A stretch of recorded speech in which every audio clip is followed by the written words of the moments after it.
साहब और मेरे सभी भाइयों भूतपूर्व सारे सैनिकों, मैं सबसे पहले तो कानून के सभी लोगों का बहुत आभार प्रकट करता हूं कि आप लोगों ने आज मेरा ये मान और सम्मान किया। वैसे मैं हमेशा जहां भी जाता हूं मैं यही कहता हूं कि अपनों का मान सम्मान नहीं करना चाहिए। मैं तो अपन सब भाई हैं, तो भाइयों का कैसा मान सम्मान। घर में यदि कोई आता है तो उसको अपन माला थोड़ी पहनाते हैं। तो ये मालाएं जब हम पहनते हैं तो हमें ये फील होता है कि आप अपना परिवार नहीं समझ रहे। तो मैं रघुवीर सिंह जी से यहाँ के सभी लोगों से यही कहूँगा कि अगले बार यदि अपन मिले तो ये मालाओं वाला झंझट नहीं रखें, ऐसे ही मिलें। देखिए, ये अपनों की जो भावना है इसी को हमेशा अपने को रखना चाहिए। हमें ये मालाएं, मुझे लगता है भूतपूर्व सैनिकों को, जो हमारे यहाँ के लोग शहीद हो गए उनके शहीद परिवारों को पहनाए वो ज्यादा अच्छा है। कोई इंसान जब ऐसा काम करता है जिससे पूरा समाज उस पर गर्व कर सके, उन्हें हम ये मालाएं पहनाएं वो ज्यादा अच्छा है, न कि अपने ही परिवार के लोगों को। बालतू की इस धरती पे बहुत ज्यादा आने का मौका मुझे नहीं मिला। बालतू से मेरा ये जो प्रेम है ये इसलिए है क्योंकि 1971 के युद्ध में लगभग 10 लोग हमारे बाड़मेर जिले से शहीद हुए और इन 10 में से 8 वीर इस बालतू की पावन धरा पे ही जाए और जन्मे थे।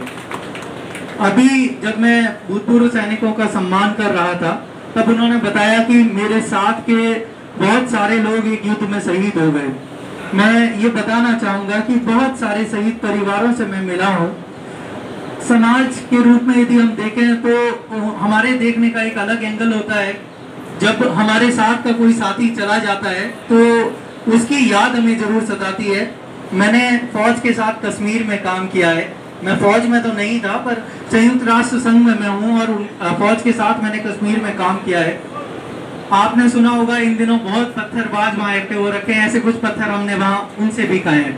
होता क्या है कि जब भी कोई हमारे परिवार का आदमी शहीद हो जाता है तब 2 दिन के लिए हम उस शहीद परिवार के यहाँ जाएं, या अपने इस मालानी की बात करें तो हमारे यहाँ एक रिवाज बना हुआ है कि 12 दिन तक हम उनके यहाँ बैठने के लिए जाते हैं, उसके परिवार को सांत्वना देते हैं और फिर वापस आ जाते हैं।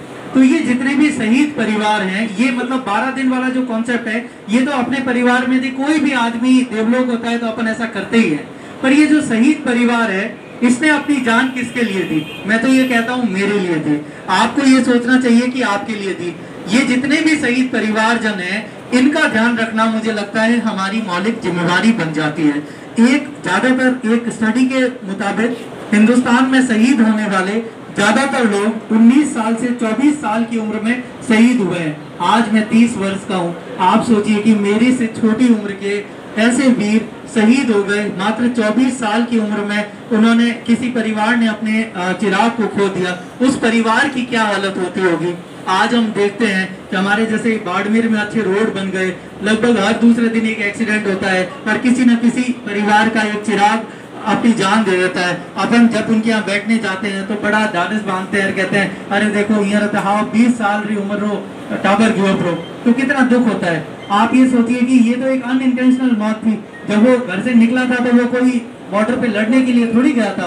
पर ये हमारे परिवार, ये तो जब बंदूक उठाकर घर से निकलते हैं तब सिर्फ यही सोच के जाते हैं कि इस तिरंगे रखना और इस तिरंगे के लिए चाहे मेरी जान भी चली जाए तो इस तिरंगों को कभी झुकने नहीं दूंगा। तो मुझे लगता है कि हमें सबसे ज्यादा सम्मान ऐसे ही लोगों को करना चाहिए। क्यों? क्योंकि ये घर से निकलते ही इसलिए है कि चाहे कफन में आना पड़े पर इस तिरंगे की शान को कभी झुकने नहीं दूंगा। तो मुझे लगता है कि ऐसे लोग या ऐसे परिवार जो फौज में कार्यरत हैं, जिनके अपने को हमने खो दिया है, या ऐसे लोग जो फौज में आज हमारे देश की रक्षा के लिए, चाहे कश्मीर हो, चाहे ईस्ट में हो, चाहे वेस्ट में हो, चाहे साउथ में हो, कहीं पे भी यदि डिप्यूटेड है तो मुझे लगता है ये हमारी जिम्मेवारी है कि उनका बेटा यदि सरहद पर हमारी रक्षा कर रहा है तो परिवार को किसी भी तरह की कोई भी समस्या नहीं आए। ज्यादातर केसेस में देखा गया है कि हमारा एक बच्चा जब फौज में जाता है तो अपने ही लोग उनकी जमीनों पे कब्जा जाते हैं।